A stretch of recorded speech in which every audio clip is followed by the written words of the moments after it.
Hello everyone. तो आज का जो वीडियो है ये इस बात पे बेस है कि डीएनए रेप्लिकेशन का जो इलोंगेशन फेज़ होता है प्रोकैरियोट्स में वो किस तरीके से होता है। तो इससे जो पहले वाला वीडियो था, होपफुली आपने वो देखा हो, तो उसमें आपने ये जाना था कि डीएनए रेप्लिकेशन का इनिशिएशन कैसे होता है।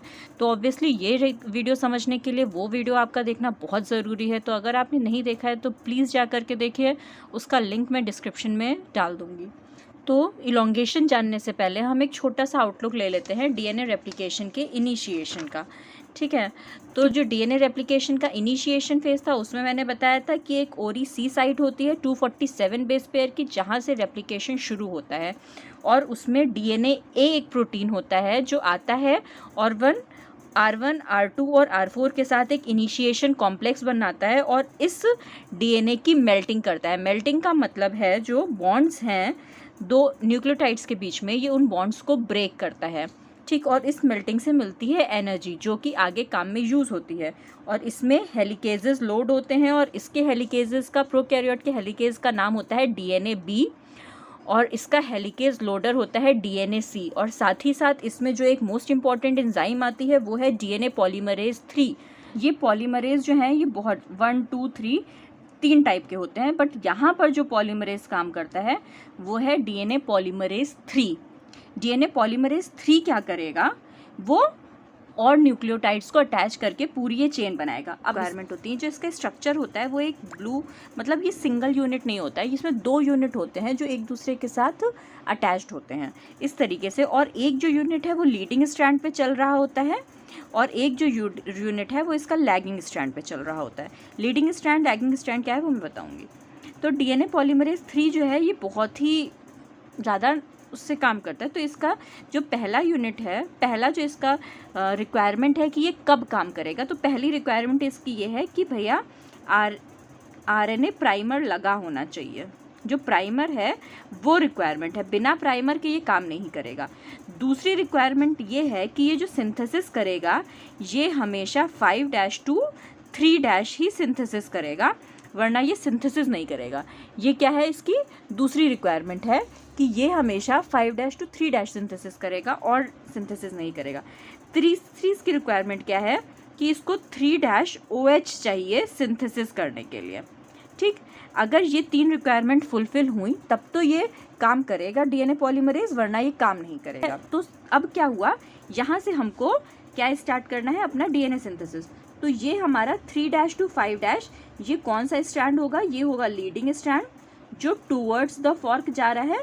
3' to 5 टूवर्ड्स द फॉर्क है लीडिंग स्ट्रैंड, और ये अवे फ्रॉम द फॉर्क या ऑपोजिट डायरेक्शन में ये होगा लोडिंग स्ट्रैंड, वो सॉरी लैगिंग स्ट्रैंड। ठीक, तो अब हमारे लीडिंग स्ट्रैंड में क्या होगा, सबसे पहले कौन आएगा, प्राइमेज आएगा। वो आएगा, अपना काम करेगा, अटैच होगा और यहाँ पे एक आरएनए प्राइमर लगा देगा। उसके बाद डीएनए पॉलीमरेज आएगा।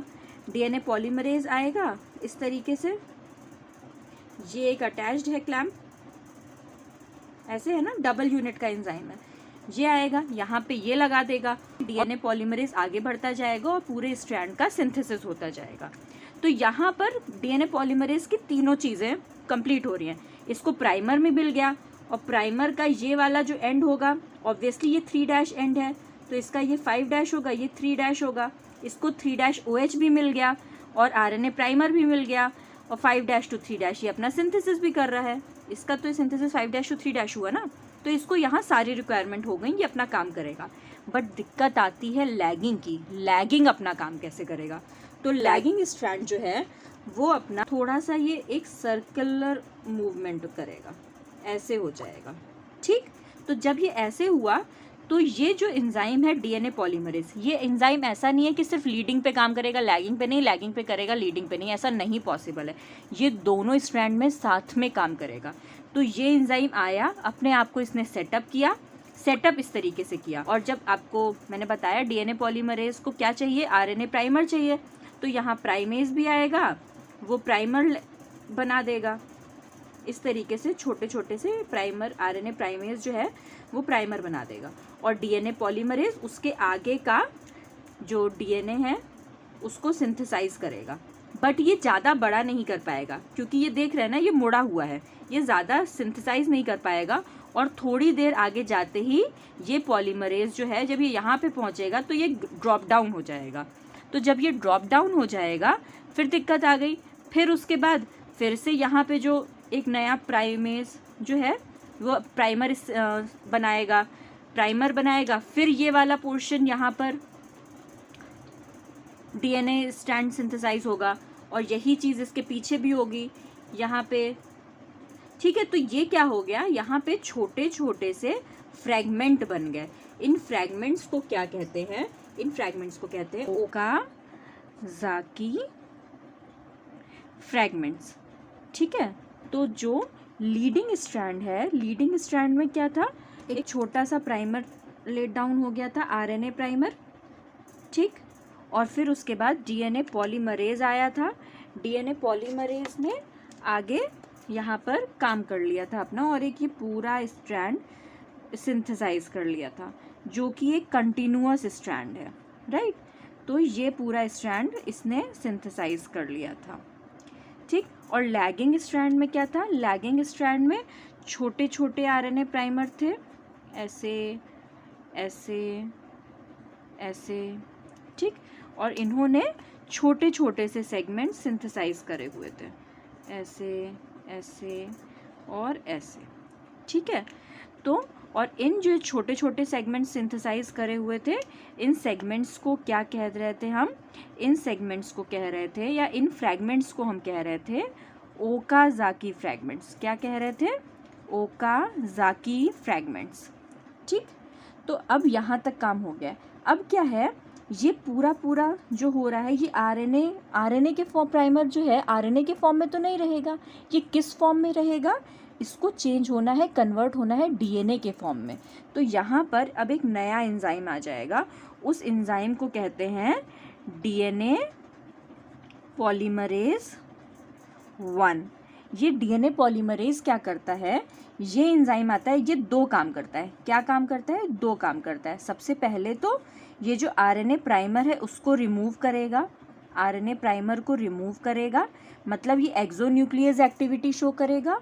और दूसरा काम ये करता है कि ये एंजाइम अब नया डीएनए के न्यूक्लियोटाइड्स को सिंथेसाइज करेगा। ठीक, तो ये दो काम करेगा।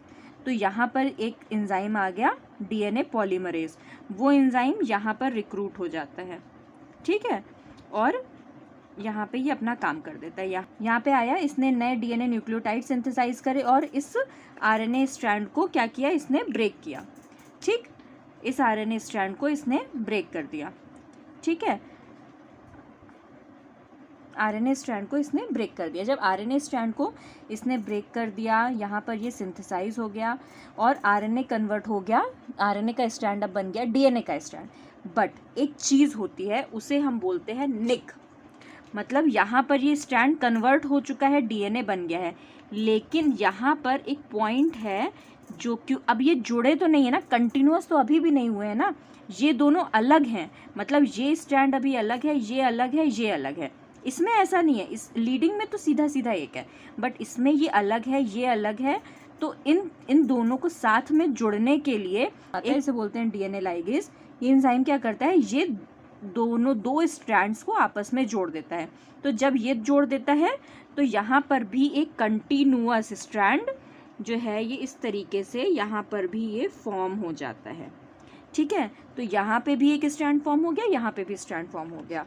इस तरीके से ये हमारा दोनों साइड पे स्ट्रैंड फॉर्म हो गए। और डीएनए रेप्लिकेशन का जो इलोंगेशन फेज है प्रोकैरियोट में वो हो गया। अब इसके बाद होएगा टर्मिनेशन फेज, जो मैं अपने नेक्स्ट वीडियो में आपको बताऊंगी। तो होपफुली आपको ये इलोंगेशन वाला वीडियो समझ में आया हो। प्लीज़ कमेंट करके ज़रूर बताएं। Thank you so much.